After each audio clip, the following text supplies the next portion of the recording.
If John F. Kennedy was assassinated in 46, America didn't get into the space race, the Fantastic Four didn't get their powers, didn't tango with Rama Tut 5,000 years ago. Check out my earlier video for more details. Short version, Insabanur becomes the new avatar of the moon god Khonshu during the reign of Merimta. While Apocalypse was born 5,000 years ago and various wikis say he's immortal, I don't think he is. Very long-lived, yes. Shapeshifting allows him to tell his vital organs, you're not as old as you think you are. He uses suspended animation chambers, gifts from the Celestials. But in this reality, Insabanur was content to be a servant and protector and isn't alive in the present day. Apocalypse had his fingers in a lot of pies, and when you remove those fingers, the Marvel Universe looks very different. There's a theory Apocalypse was one of the brains behind the Weapon X program. The 2006 Wolverine Origins series says Romulus was behind it, but he couldn't have been the only one. The 2010 Uncanny X-Force series says Phantom X recognizes celestial technology. Phantom X was born and raised in The World, a biodome of Weapon Plus, the umbrella organization over Weapon X. Celestial tech isn't easy to come by, and Apocalypse has access to it, which means while Romulus might still be scheming, without Apocalypse he wouldn't have the technology to coat Wolverine's bones in adamantium.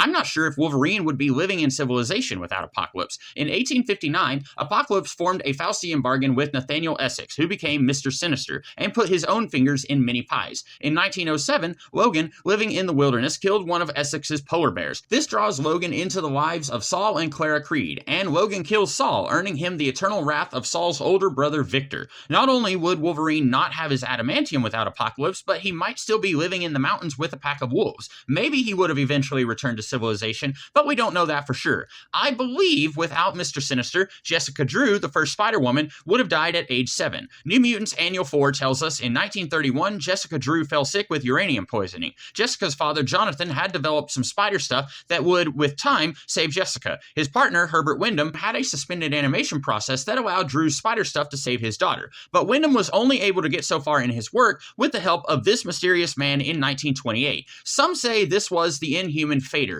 and for all I know, that was intended, but in his only appearance, a flashback in X Factor Annual 3, he isn't identified. While Mr. Sinister's backstory of being a man of science mutated by Apocalypse hadn't been conceived at this time, in retrospect, it's just as likely this is Sinister. Essex would benefit from advances in science, so giving cheat codes to Herbert Wyndham, who would help other scientists look at their work in a different light, would be what Sinister would want. While it's not confirmed this was Sinister, I believe it was. Herbert Wyndham went on to become an ordinary scientist, but not a super genius, without help from Nathaniel Essex. Rest in peace, Jessica. After Christopher and Catherine Summers' plane was attacked by a Shi'ar scout ship, young Scott and Alex Summers parachuted to safety, with Scott hitting his head in the fall, which activated his mutant abilities. In the hospital, Scott wakes up to Mr. Sinister looming over him, and he uses his powers for the first time. Sinister puts him in a coma for a year. Classic X-Men 42 has Scott meet a couple, the Bogarts, who nearly adopt him, but Sinister kills them to keep a closer eye on Scott at the orphanage. Without Essex, well, one, it's possible Scott would have been adopted when his brother Alex was during the year he would have been in a coma.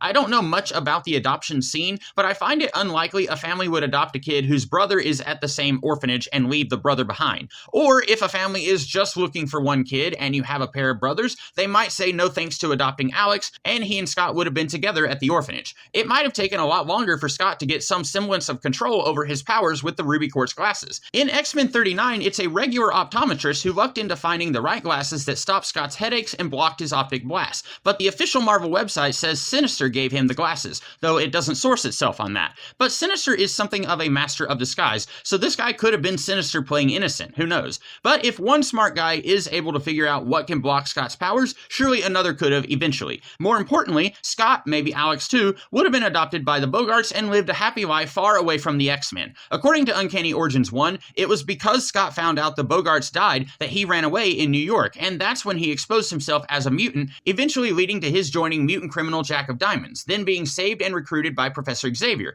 It's possible he would have revealed himself as a mutant in some other circumstances, but we don't know that for sure. The Morlocks, disfigured and generally ugly mutants who live in New York's sewer system. Some of them were just regular mutants who drew the short straw and went into hiding, but some were specifically mutated by the Dark Beast from the Age of Apocalypse. Dark Beast got his mad science training from the Age of Apocalypse version of Mr. Sinister. When our Sinister recognized his his handiwork in the Morlocks, he orchestrated the mutant massacre. Not only would the Age of Apocalypse not exist in this part of the multiverse, since Apocalypse isn't around, but also no Sinister, no mutant massacre. The Morlocks who did live in the sewers, they get to keep on doing what they're doing. Getting back to Apocalypse and his pie fingers, terrorist and arms dealer Moses Magnum never would have gotten his earthquake powers. Blink and Chamber are distant descendants of Apocalypse, and I assume their ancestors were born in the last few centuries, not in the last few thousand years. Apocalypse was at least partially responsible for Vlad the Impaler becoming the vampire lord Dracula. Marvel's first Dracula origin was Dracula Lives issue 2. 1459, his army was defeated by the Turks. He was hanging on by a thread, they didn't want him to die yet, they brought him to a Romani healer who ended up being a vampire. X-Men, Apocalypse vs. Dracula tells a different tale. 1459, Vlad the Impaler was so powerful, Apocalypse decided he needed to be taken down a peg, his Riders of the Dark destroy Vlad's army, cut to black, we don't see what happens next. What if these origins are different accounts of the same event?